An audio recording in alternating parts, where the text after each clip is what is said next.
اور اگر ایک بات تمہارے پروردگار کی طرف سے پہلے صادر اور جزائے اعمال کے لیے ایک میعاد مقرر نہ ہو چکی ہوتی تو نزول عذاب لازم ہو جاتا. بس جو کچھ یہ بکواس کرتے ہیں اس پر صبر کرو، اور سورج کے نکلنے سے پہلے اور اس کے غروب ہونے سے پہلے اپنے پروردگار کی تسبیح و تحمید کیا کرو، اور رات کی کچھ گھڑیوں میں بھی اس کی تسبیح کیا کرو، اور دن کے مختلف اوقات یعنی دوپہر کے وقت بھی، تاکہ تم خوش ہو جاؤ.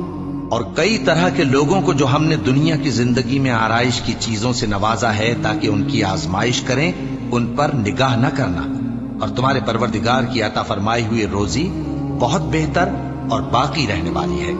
اور اپنے گھر والوں کو نماز کا حکم کرو اور اس پر قائم رہو. ہم تم سے روزی کے خواستگار نہیں، بلکہ تمہیں ہم روزی دیتے ہیں، اور نیک انجام اہل تقوی کا ہے.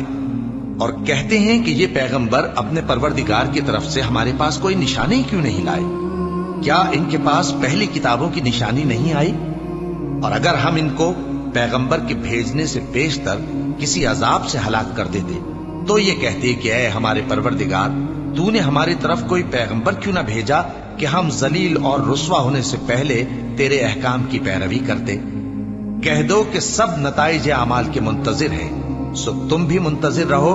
ان قریب تم کو معلوم ہو جائے گا کہ دین کے سیدھے رستے پر چلنے والے کون ہیں اور جنت کی طرف راہ پانے والے کون ہیں، ہم یا تم.